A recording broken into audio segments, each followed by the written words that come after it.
यूं ही नहीं ताज ताज बन जाता है। शिल्पकारों का हुनर और चुनिंदा संगमरमर ताज को नायाब बनाते हैं। कुछ ऐसे ही चुनिंदा जगहों से बस खास ही चुनकर लाता हूँ। कतरे कतरे को मैं हीरे सा परखता हूँ। यूं ही नहीं मैं रजनीगंधा बन जाता हूँ।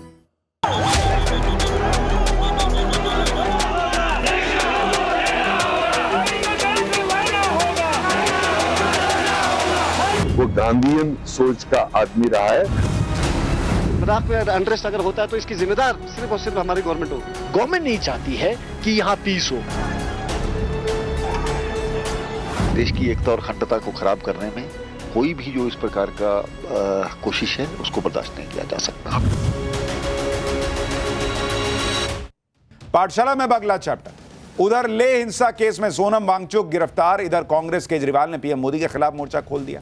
सोनम वांगचुक के खिलाफ वो कौन से सबूत की एनएसए लगाकर गिरफ्तारी हो गई, अब आगे क्या होने वाला है, क्या जेनजी का आंदोलन भड़कने वाला है, अब इस सब का जवाब देता हूं। सोनम वांगचुक को लेकर देश की राजनीति में बड़ा बवाल हो गया है। कांग्रेस और केजरीवाल ने पीएम मोदी के खिलाफ मोर्चा खोल दिया।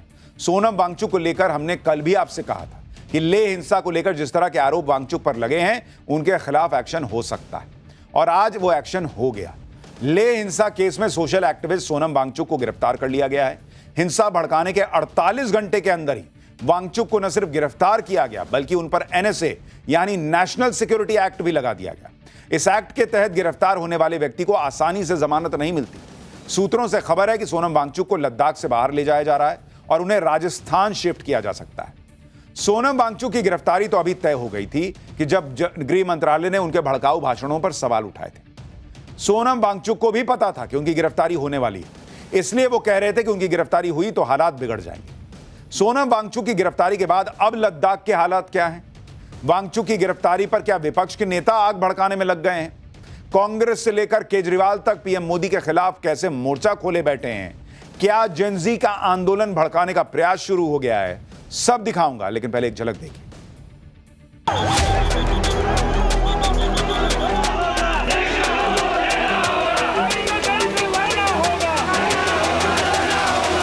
वो गांधीयन सोच का आदमी रहा है। रात में अनरेस्ट अगर होता है तो इसकी जिम्मेदार सिर्फ और सिर्फ हमारी गवर्नमेंट होगी। गवर्नमेंट नहीं चाहती है कि यहाँ पीस हो। देश की एकता और अखंडता को खराब करने में कोई भी जो इस प्रकार का कोशिश है उसको बर्दाश्त नहीं किया जा सकता।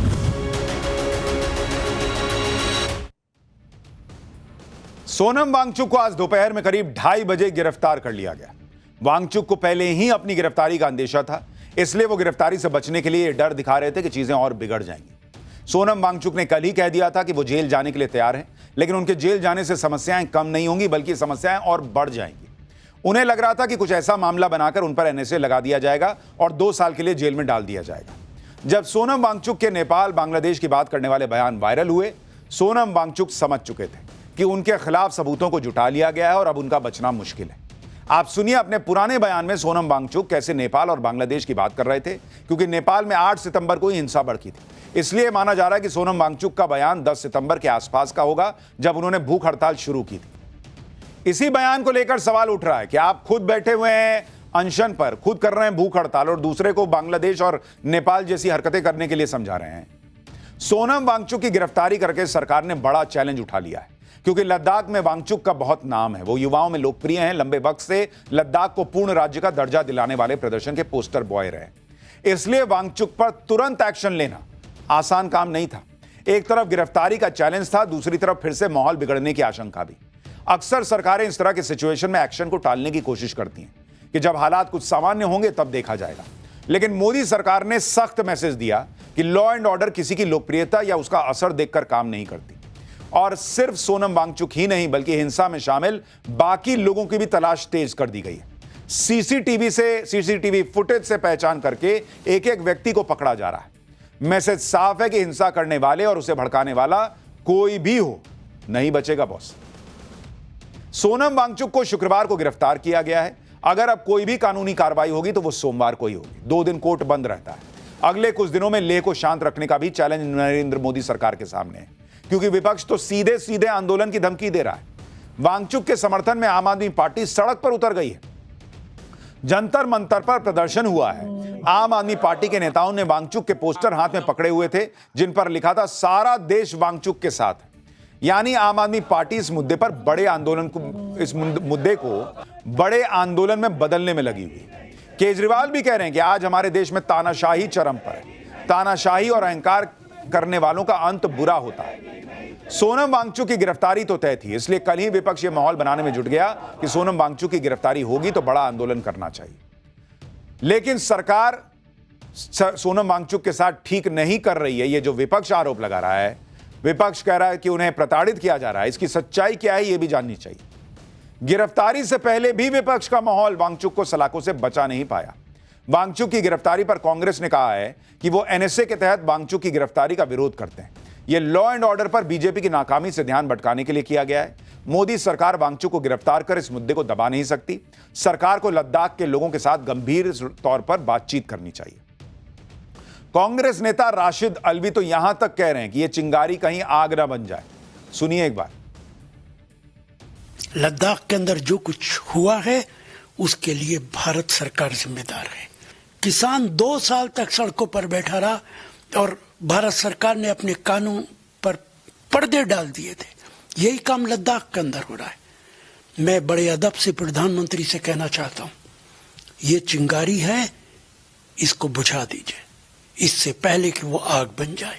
जाहिर है सरकार चाहती है कि उनकी जमानत ना हो। आपने अगर नेशनल सिक्योरिटी एक्ट के अंदर बंद किया है तो जमानत मिलना आसान नहीं है, इसलिए वो उनको जेल में डाले रखेंगे।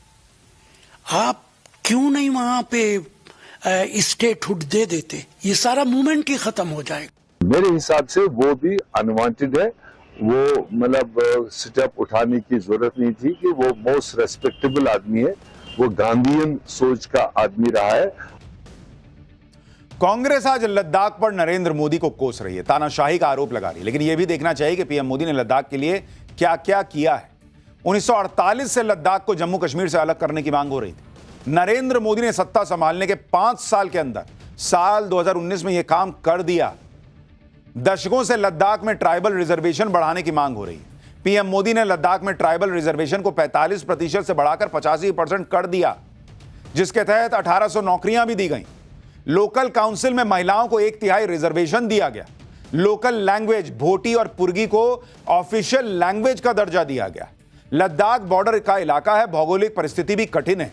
कई सालों से वहां टूरिज्म को बढ़ाने की डिमांड हो रही थी ताकि लोगों की आमदनी बढ़े। इस काम को पूरा करने का जिम्मा भी नरेंद्र मोदी ने उठाया। साल 2020 में रोहतांग पास में अटल टनल को खोला गया, जिससे लोगों का लेह लद्दाख जाना बहुत आसान हो गया। अब 1 साल में लेह में करीब 5.5 लाख टूरिस्ट तक जाते हैं, जबकि इससे पहले सिर्फ 2 लाख लोग जाया करते थे। मतलब डबल से भी ज्यादा का मामला हो गया। अगर नरेंद्र मोदी लेह लद्दाख को बर्बाद करना चाह रहे होते, उस पर ध्यान नहीं दे रहे होते, तो ये सब कर रहे होते। भाई अगर वहां स्टेटहुड नहीं दिया जा रहा है, आप डिमांड कीजिए, आपकी बात सही है। उस डिमांड पे बातचीत की तारीख भी दी गई थी।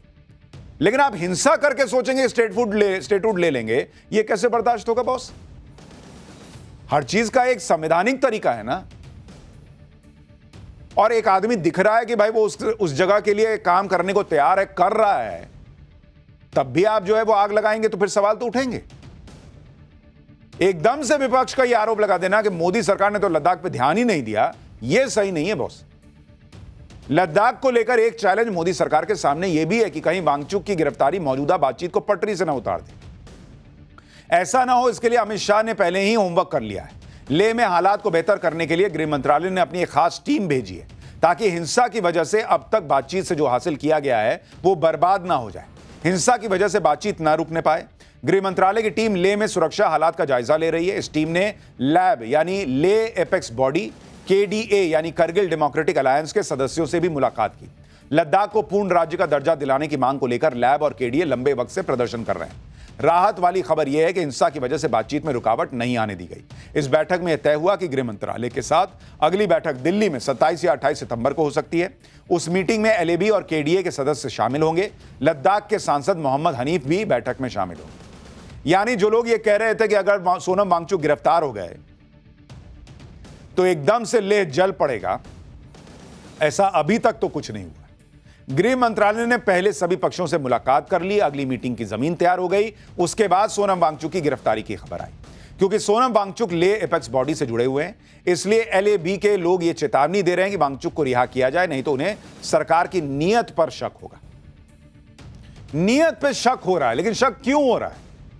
आप बातचीत चाहते हैं, आपका एक पक्ष है, सरकार का अपना एक पक्ष है, लेकिन सबसे बड़ा सवाल यह है कि जिस पूरे देश में अगर यह प्रयास हो रहा है कि शांति रहे, देश आगे बढ़े, तो आप लेह लद्दाख को छोड़ के आगे बढ़ जाएंगे क्या? सवाल ही नहीं है। और वहां ऑलरेडी इतना काम हो रहा है। वांगचुक की गिरफ्तारी पर ले एपेक्स बॉडी के सदस्य भड़के हुए, हालांकि उन्होंने अभी तक बातचीत को कैंसिल भी हालांकि नहीं किया है। दूसरी तरफ लद्दाख के एलजी कविंदर गुप्ता की बातों से भी यही लग रहा है कि सरकार इस मामले को बिल्कुल भी हल्के में नहीं लेने वाली। जांच एजेंसी विदेशी फंडिंग, विदेशी ताकत के हाथ होने के एंगल से भी जांच हो रही है। सोनम वांगचुक को लेकर भी एलजी ने साफ कर दिया है कि कोई देश की अखंडता को लेकर भड़काऊ बयानबाजी करेगा तो बर्दाश्त नहीं किया जाएगा, चाहे वो कोई भी हो। सुनिए एक बार कविंदर गुप्ता को। देखिए, देश के खिलाफ और देश की एकता और अखंडता को खराब करने में कोई भी जो इस प्रकार का कोशिश है उसको बर्दाश्त नहीं किया जा सकता। आपको लगता है कि इन्हीं स्टेटमेंट्स की वजह से यहाँ पे जो युवा है वो इन्वेस्टिगेट हुए और उन्होंने इस तरह की सिचुएशन क्रिएट की? देखिए, हालात खराब करने की कोशिश की गई और आपने जो देखा है, कुछ लोग जो बाहर से भी आए हैं, तो अब जांच चल रही है, उसके लिए कमेटी भी हमने गठित की, तो जल्द ही इसकी रिपोर्ट सामने आएगी। जो वीडियोस हैं जो सामने है उसमें साफ बात है कि प्रवोक किया गया, इंस्टिगेट किया गया कि यहाँ पर हालात। आप देखिए कि इधर विपक्ष किसी भी कीमत पर नरेंद्र मोदी की कुर्सी खींचने में लगा हुआ है, उधर नरेंद्र मोदी ने आज बिहार के लिए ऐसा बड़ा काम किया कि विपक्ष को झटका लगा। पहले आप पीएम मोदी को सुनिए, फिर आपको बताऊंगा कि पीएम मोदी ने बिहार की 75 लाख महिलाओं को फायदा देने वाली कौन सी स्कीम लॉन्च की। आज आपके दो भाई नरेंद्र और नीतीश जी मिलकर आपकी सेवा, समृद्धि और आपके स्वाभिमान के लिए लगातार काम कर रहे हैं। आज का ये कार्यक्रम भी इसी का उदाहरण है। पीएम मोदी ने आज बिहार की महिलाओं के लिए मुख्यमंत्री महिला रोजगार योजना की शुरुआत की। इस योजना के तहत बिहार की 75 लाख महिलाओं के बैंक खाते में 10,000 रुपए ट्रांसफर किए गए हैं। इस योजना के तहत बिहार के हर परिवार की एक महिला को अपनी पसंद के रोजगार के लिए 10,000 की पहली किश्त दी गई है।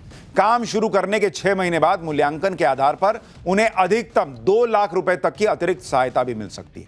यह एक समुदाय आधारित योजना है जिसमें स्वयं सहायता समूहों से जुड़ी महिलाओं को वित्तीय मदद के साथ साथ कार्य प्रशिक्षण भी दिया जाएगा। यानी जिस तरह से वो केजरीवाल मॉडल, वो राहुल गांधी का खटाखट मॉडल था कि अकाउंट में इतना आ जाएगा, सबको दे देंगे जी, सबको दे देंगे, वो हिसाब नरेंद्र मोदी ने नहीं किया। 10,000 रुपए ऐसे ही नहीं अकाउंट में आ रहे, कह रहे हैं इससे रोजगार शुरू कीजिए और जो अच्छा करेगा उसको और पैसा देंगे, मदद देंगे कि भैया आपका रोजगार आगे बढ़े। यह योजना बिहार की महिलाओं को आर्थिक तौर पर सशक्त करेगी। इस योजना को लॉन्च करते हुए पीएम मोदी ने बिहार में कामकाजी महिलाओं से बात की। इस दौरान पुतुल देवी नाम की एक महिला ने बताया कि वो मिठाई की दुकान चलाती हैं। वो अपनी मिठाई की दुकान पर काम बढ़ाएंगी और जलेबी बेचेगी। जलेबी का नाम सुनते ही पीएम मोदी ने विपक्ष को लपेट दिया। सुनिए एक बार पीएम ने क्या कहा। पुतुल देवी जी, आपने जलेबी की बात बोली। आपको मालूम है ना, बीच में हमारे देश में जलेबी पर बहुत राजनीति चलती थी। जी जी जी। चलिए, बहुत बहुत धन्यवाद।